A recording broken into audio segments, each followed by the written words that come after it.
good morning mga kasari, mga team.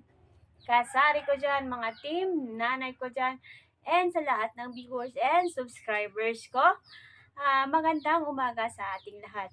So, today is January 14, Sunday. It's Sunday to all.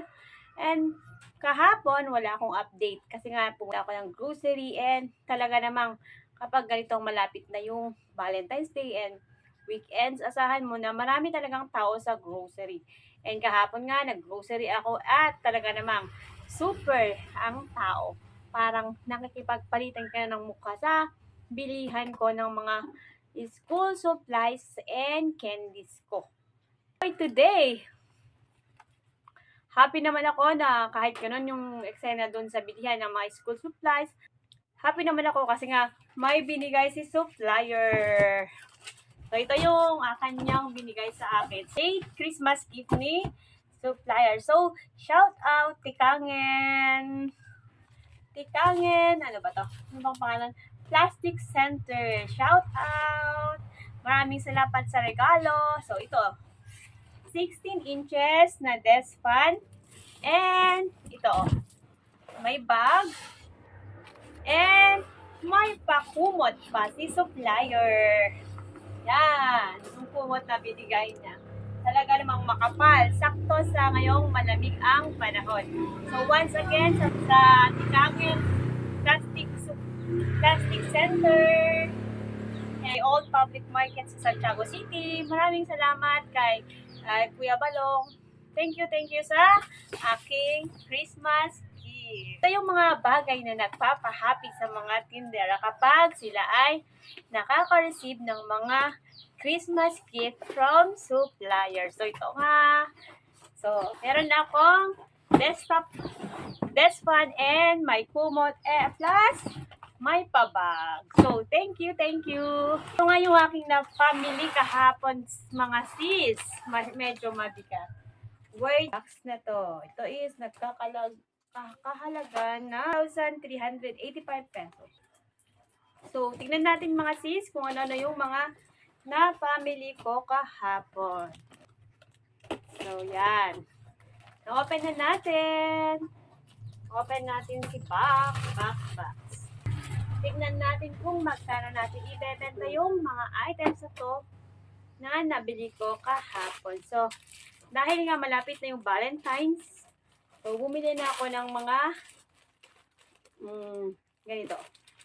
Gagamitin natin for Valentine's. So, i-ready natin yung mga kailangan ng mga customer natin. Marami nang bumibili ng mga pang Valentine's. So, ito nga. Kumuha na rin ako ng flower na rose. So, ito, ang puhunan nito is 120 and 10 pieces siya. So, bali, lumalabas na ang isang piraso nito is 12 pesos. So, binebenta ko naman dito sa tindahan ng 20 pesos. 20 pesos na siya. So, then, bumili na rin ako ng heart. Ito naman is 12 pieces siya. So, bali, lumalabas na ang punan ng bawat isa is nasa 6.50. So, ibebenta ko naman siya ngayon ng 15 pesos. Then, another is kumuha ko nito. Toy gun. Ang punan nito is 1. Ang punan ng toy gun is 80 pesos. 180 pesos. So, bale, ang punan ng bawat isa is 15 pesos. So, binebenta ko siya ng 20 pesos. And next, bumili na rin ako ng Jackstone. Jackstone, ang punan niya is 90 pesos. 20 pieces siya. May laman, itong isang ganitong pad is 20 pieces. So, 90 divided by 20, parang 4.5 bawat isa. So, binebenta ko siya ng 10 pesos. Next item is, bumili na rin ako ng dalawang long mallows. So, si long mallows, ang puhunan ng bawat pack na 110. 110 siya. So, binebenta ko to 6 pesos bawat isa. 6 pesos yung bawat isang piraso ng aking long mallow. Kasi 24 pieces lang siya. So, 110 divided by 24, magiging 4.58 yung punan. So, binebenta ko na siya ng 6 pesos. Sa item, kumuha ako ng pogs. 1, 2, 3, 4. So, ang pogs ko is binebenta ko siya ng 5 pesos bawat isa. So, sa isang pad, meron tayong tubo na 25 pesos. 4 na pad. So, next item tayo. Nagpuputol tayo kasi nga Sunday and marami na yung bumibili. So, next is My Like. So, ang punan ni My Like is 115. So, ang tingnan ko dito is pang 5 pesos. My Likes. Chocolate siya. Itong si Gummy. Dito isa ang benta ko. Then, next item. Kumuha din ako ng plastic balloon. So, piso isa yung benta ko. Punan nito is 65 pesos. So, and 80 to 80 yung lang. May tubo tayo na 15 pesos per pack. Next, pad paper. Bumili rin ako ng grade 1 rim na grade 2 pad paper. And si pad paper, ang puhunan niya is 150. Ang laman nito is nasa 10 pads. So, parang 15 yung puhunan. So, binebenta ko na siya sa tindahan ng 20 pesos. Nagmahal to. That is 100 lang. Pero ngayon, 110 na yung 15 pesos na yung puhunan. So, pang 20 pesos. And next, si tumbler. Pang piso-piso isa. Piso isa yung bentahan ko. So, si tumbler natin, ang punan niya is 100 pesos. May laman siyang 120. So, sa bawat ganito na mabebenta natin, meron na tayong tubo na 20 pesos. Then, next item, ito, mabenta siya. Si crispy bar. 110 yung puhunan. 30 pieces yung laman. So, pang 5 pesos. Meron tayong 40 pesos per box ng ganito. Ako ng yarn.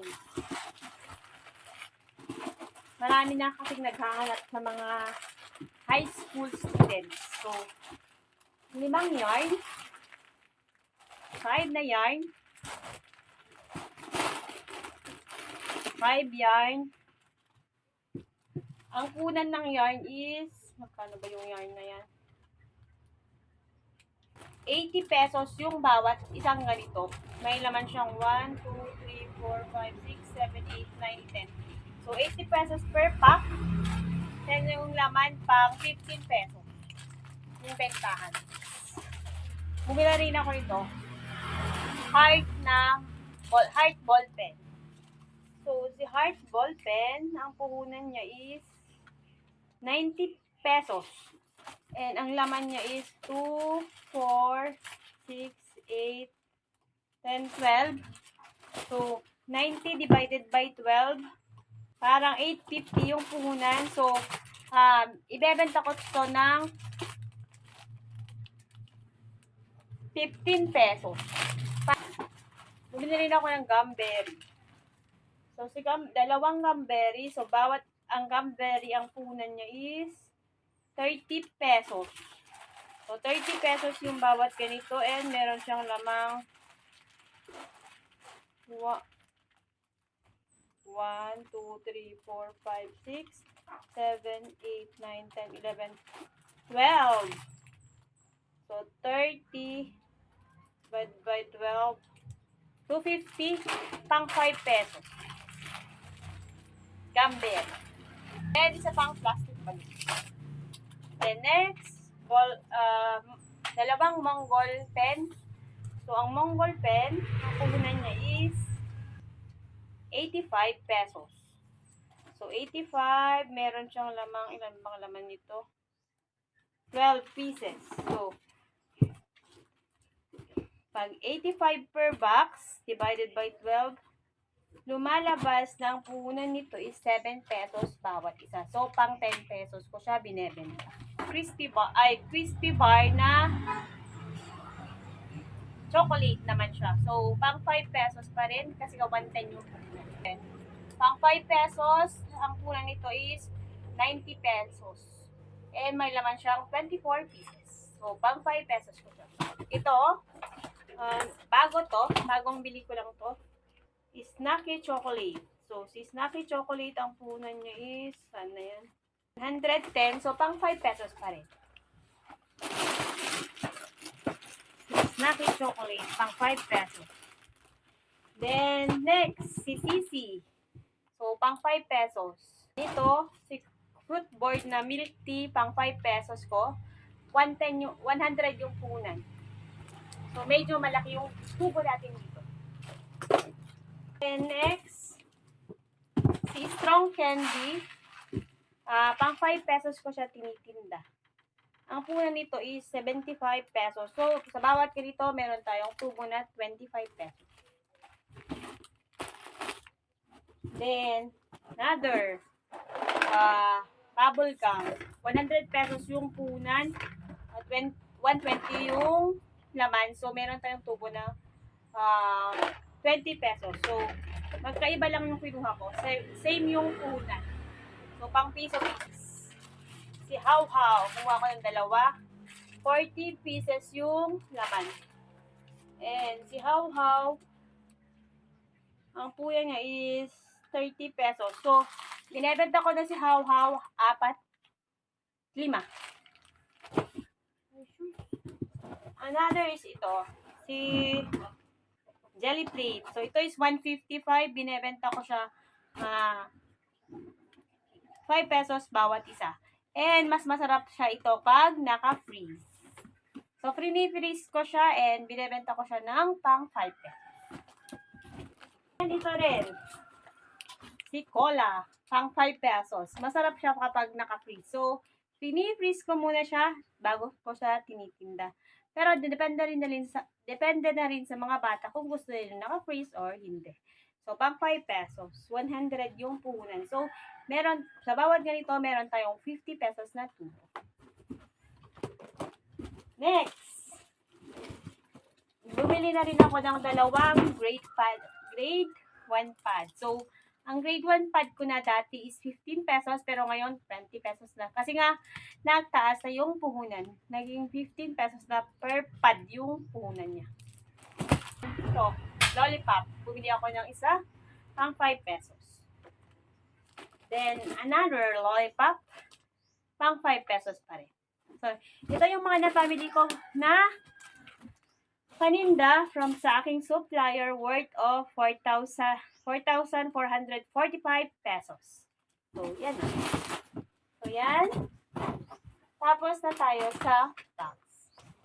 Then, ito nga, sabi ko kanina, regalo ni supplier. So, once again, thank you sa aking supplier. And sa mga sisi ko dyan, pwede nyo magtinda ng mga ganitong paninda. Kasi nga, nakakahatak siya ng customer din. Malaki yung tubo. So, happy selling everyone and God bless to all.